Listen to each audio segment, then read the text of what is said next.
25 ноябр асосгузори сулҳу ваҳдати миллӣ пешвои миллат президенти ҷумҳурии тоҷикистон муҳтарам Эмомалӣ Раҳмон дар қасри миллат бо кадрҳое ки дар мақомоти ҳифзи ҳуқуқу тартибот, суд, прокуратура, қушунҳои сарҳадии кумитаи давлатии амнияти миллӣ ва дигар сохторҳои давлатӣ ба вазифаҳои роҳбарикунанда таъин гардиданд мулоқот намуданд. бо фармонҳои президенти мамлакат раисони суди ноҳияҳои Мир Саид Алии Ҳамадонӣ, шаҳри Тус ва шаҳри Леваканти вилояти Хатлон, раисони суди шаҳрҳои Хуҷанд, Истарафшанд, Конибодом, Гулистон, ноҳияҳои Ашт, Бобоҷон Ғафурови вилояти Суғд, раиси суди ноҳияи Лахш ва судяҳои як қатор шаҳру ноҳияҳои мамлакат бинобар ба анҷом расидани муҳлати ваколати дар вазифаи судя будан аз вазифа озод гардида бо натиҷагирӣ аз фаъолияти хизматӣ ва таъмини адолати судӣ ба вазифаҳои масъултар таъин гардиданд.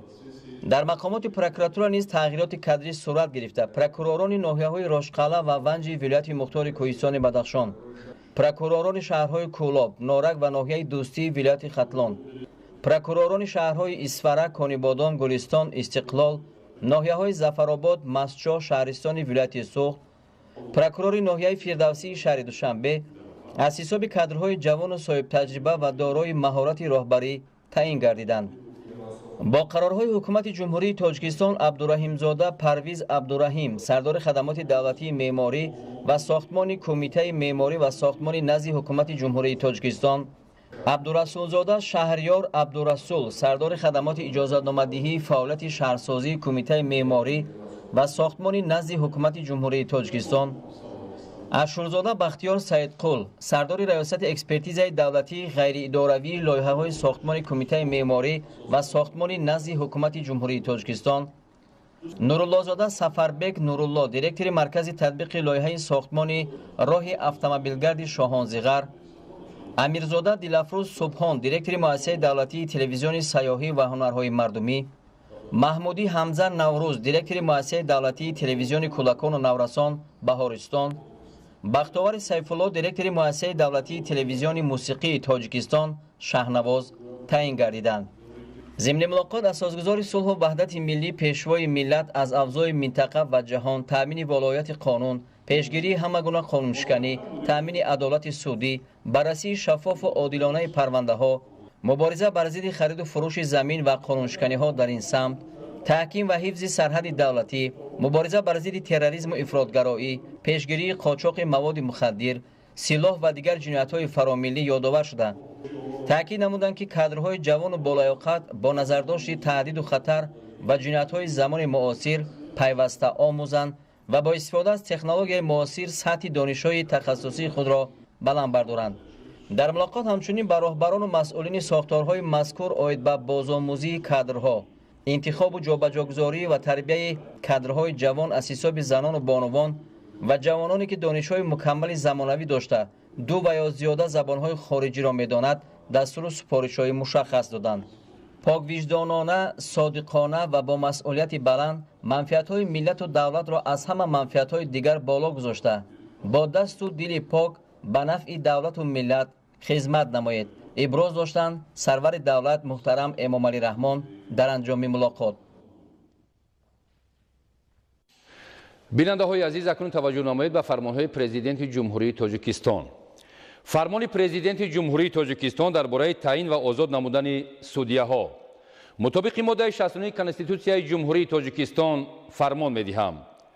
Шукурзод Назрулло Тағойбобо аз вазифаи муовини раиси суди ноҳияи Фирдавсии шаҳри Душанбе озод гардида, раиси суди ноҳияи Мир Саид Алии Ҳамадонии вилояти Хатлон таъин карда шавад. Муҳаммадзода Ҳомидҷон Бобоҷон аз вазифаи судяи суди ноҳияи Ҷаббор Расулови вилояти Суғд озод гардида, раиси суди шаҳри Хуҷанди вилояти Суғд таъин карда шавад. Муродализода Суҳроб аз вазифаи муовини якуми раиси суди шаҳри Истаравшани вилояти Суғд озод гардида, раиси суди шаҳри Истаравшани вилояти Суғд таъин карда шавад. Абдуғафори Анварҷон аз вазифаи судяи суди вилояти Суғд озод гардида, раиси суди шаҳри Конибодоми вилояти Суғд таъин карда шавад. Азиматзода Хуршед аз вазифаи судяи суди шаҳри Душанбе озод гардида, раиси суди ноҳияи Ашти вилояти Суғд таъин карда шавад. Абдуллозода Фарҳод Нусратулло раиси суди шаҳри Гулистони вилояти Суғд таъин карда шавад. Маъруфзода Некрӯз Нарзулло аз вазифаи судияи суди шаҳри Хуҷанди вилояти Суғд озод гардида, раиси суди ноҳияи айнии вилояти Суғд таъин карда шавад. Ғайбуллозода Фирӯза Мирзовалӣ аз вазифаи судияи суди ноҳияи Бобоҷон Ғафурови вилояти Суғд озод гардида, раиси суди ноҳияи Деваштичи вилояти Суғд таъин карда шавад. Юсуфзода Қудратулло Файзулло аз вазифаи судияи суди шаҳри Леваканти вилояти Хатлон озод гардида, раиси суди ноҳияи Лахш таъин карда шавад. Сафарзода Файзиддин Давлат аз вазифаи судияи суди ноҳияи шаҳри Туси вилояти Хатлон озод гардида, муовини раиси суди шаҳри Хуҷанди вилояти Суғд таъин карда шавад. Мусобекзода Тоир Мусобек аз вазифаи судияи суди шаҳри Душанбе озод гардида, муовини раиси суди шаҳри Конибодоми вилояти Суғд таъин карда шавад. Асламзода Гулрухсор Абдурасул аз вазифаи судияи суди ноҳияи Фирдавсии шаҳри Душанбе озод гардида, муовини раиси суди ноҳияи Фирдавсии шаҳри Душанбе таъин карда шавад. Амирзода Тахмина Раҳмоналӣ аз вазифаи судияи суди ноҳияи Исмоили Сомонии шаҳри Душанбе озод гардида, муовини якуми раиси суди ноҳияи Синои шаҳри Душанбе таъин карда шавад. Холдорзода Хусрав Зайниддин аз вазифаи судияи суди шаҳри Бохтари вилояти Хатлон озод гардида, судияи суди вилояти Хатлон таъин карда шавад. Гадозода Баҳром Ҳайталаӣ аз вазифаи судияи суди ноҳияи Балҷувони вилояти Хатлон озод гардида, судияи суди вилояти Хатлон таъин карда шавад. Нусратлои Асадулло аз вазифаи судияи суди шаҳри Душанбе озод гардида, судияи суди вилояти Хатлон таъин карда шавад. Назарзода Аҳлиддин Саид аз вазифаи судияи суди ноҳияи Вахши вилояти Хатлон озод гардида, судияи суди вилояти Хатлон таъин карда шавад. Иброҳимзода Дурандеш Бегмурод аз вазифаи судияи суди шаҳри Бохтари вилояти Хатлон озод гардида, судияи суди ноҳияи Вахши вилояти Хатлон таъин карда шавад.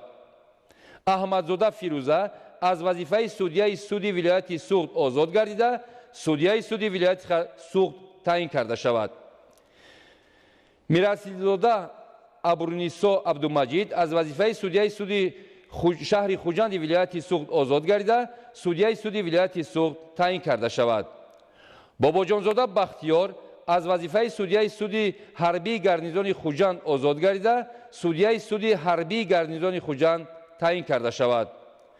Насруллозода Сайёда аз вазифаи судияи суди ноҳияи Варзоб озод гардида, судияи суди шаҳри Душанбе таъин карда шавад.